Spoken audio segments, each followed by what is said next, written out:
জামা খুলতে হবে না, দেখো এই যে স্যার এটা হলো স্টেন গানের গুলি। এটা স্যার স্টেন গানের গুলি লাগছিল। দেখা হলো না, এই যে স্যার এই যে ওইখানে আচ্ছা, ওখানে তো চিহ্ন আছে, একটা স্কার আছে। হ্যাঁ হ্যাঁ হ্যাঁ। তখন যখন গুলি লাগছিল কোন জায়গায় ছিলেন তখন আপনি? টাঙ্গাইল বুয়াপুর। টাঙ্গাইল ভুয়াপুরে? জি। আপনি কি করতেছিলেন তখন? না, আমি তো মুক্তিযোদ্ধাই। আপনি মুক্তিযোদ্ধা? জি। যুদ্ধ করছেন? ইন্টারমিডিয়েট পাস করার পরে আর চাকরিতে ঢুকতে পারি ওই সময় শুরু। আপনি কি বন্দুক নিয়ে যুদ্ধ করছেন? হ্যাঁ, বন্দুক দিয়ে যুদ্ধ করছেন? চাইনিজ রাইফেল দিয়ে। চাইনিজ রাইফেল দিয়ে যুদ্ধ করছেন, জি। তখন ওখানে আপনার গুলি লাগে? জি। আর কোথায় গুলি লাগে? আর এই যে পায়, পায়েও গুলি লাগছে একটা? এই যে কাইটে গেছে, এই যে কাইটে গেছে, এই যে কোন জায়গায়? এই যে স্যারে।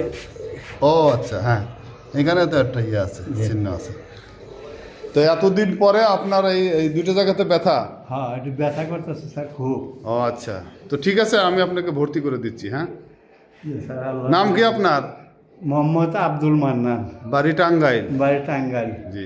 কাউলদানি থানা, বাসায়, জেলা টাঙ্গাইল। জি। কি করতেন আপনি? আমি ইন্টার কলেজে ইন্টার পাস করার পরেই হ্যাঁ।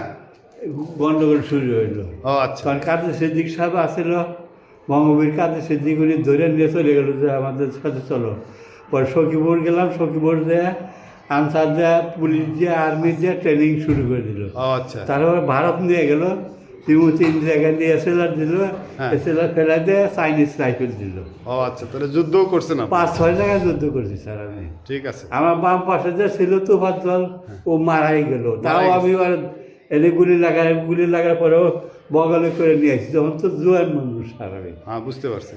যাই হোক, অনেক ভালো করছেন, আল্লাহ আপনাকে সুস্থ করে দেখ। হ্যাঁ, দোয়া করবেন স্যার আমার। জি অবশ্যই।